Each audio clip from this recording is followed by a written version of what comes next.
ભૂખ લાગવી એ પ્રકૃતિ છે, ધરાયા પછી ખાવું એ વિકૃતિ છે અને ભૂખ્યા રહીને બીજાને ખવડાવવું એ સંસ્કૃતિ છે. જિંદગી ત્યાં સુધી જ હળવી ફૂલ લાગે છે જ્યાં સુધી તમારો ભાર માતા પિતા ઉઠાવે છે. જીવનમાં અભિમાન નહીં પણ મોજ કરો, કારણ કે ઉપરવાળો ગમે ત્યારે તમારી જિંદગીની સ્વિચ ઓફ કરી દેશે. જિંદગી જેવી મળી છે તેવી જીવી લ્યો સાહેબ, મજા જીવવામાં છે, ફરિયાદ કરવામાં નહીં.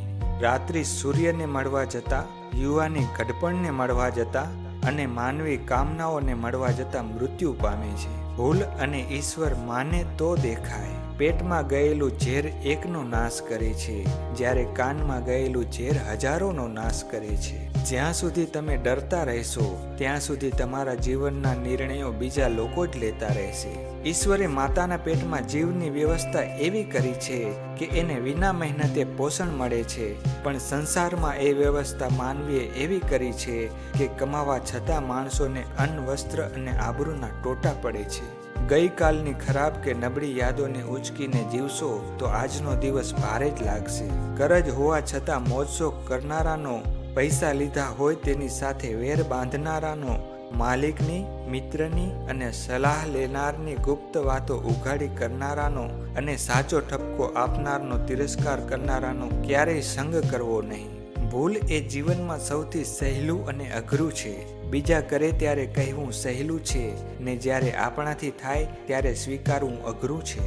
ખાંડની નાની નાની કણીઓને કીડીઓ શોધી કાઢે છે, ગાયને વાછરડી શોધી કાઢે છે, ગુપ્તચરો ગુનેગારોને શોધી કાઢે છે, એમ કર્મનું ફળ કર્મના કરનારને જ્યાં હોય ત્યાંથી શોધી કાઢે છે. સંસ્કારની કોઈ ઓળખાણ નથી હોતી, એ તો એની વાણી, વર્તન અને વિચારથી જ ઓળખાય છે. જુવાની વેડફી નાખનાર ઘડપણમાં, ધન વેડફી નાખનાર ગરીબીમાં અને જેબ વેડફી નાખનાર જીવનભર પસ્તાય છે.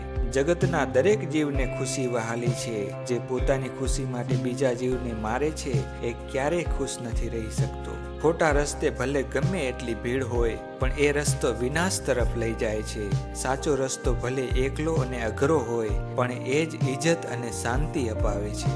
એવું જીવન ના જીવો કે લોકો આપણાથી અંજાઈ જાય, પણ એવું જીવન જીવો કે લોકો આપણી લાગણીથી ભીંજાઈ જાય. ભૂલ કરવી એ માણસનો સ્વભાવ છે, પણ સમયસર સુધારવી એ સાચી સમજદારી છે. પાપના ઘડા ગમે એટલા ભરાય, એક દિવસ તો ફૂટવાના જ છે, કારણ કે અંતે તો પુણ્ય અને સચ્ચાઈની જ જીત થાય છે. દુનિયાની સાચી હકીકત: જ્યાં સુધી સાચી વાત ઘરની બહાર નીકળે ત્યાં સુધીમાં તો ખોટી વાતે અડધી દુનિયા ફરી લીધી હોય છે. ઈશ્વરની લાકડીમાં અવાજ નથી હોતો, પણ તેનો હિસાબ બહુ પાકો હોય છે.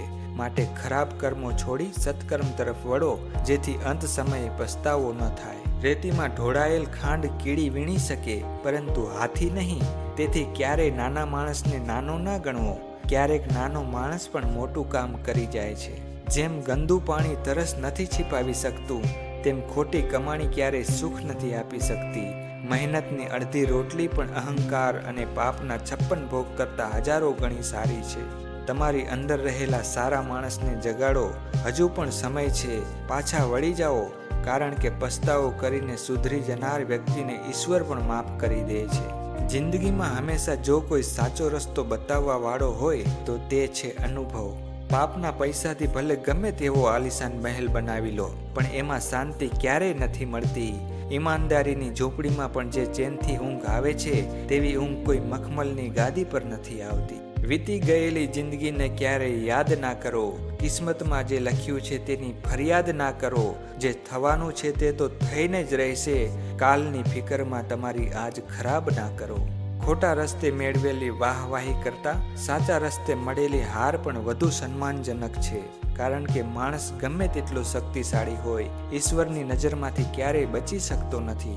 જિંદગીમાં સંબંધો તૂટે તેનો બહુ અફસોસ ન કરવો.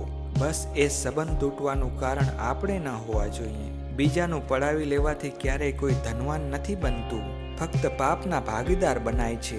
પોતાના હકનું અને મહેનતનું ખાવું એ જ દુનિયાનું સૌથી મોટું પુણ્ય અને વૈભવ છે.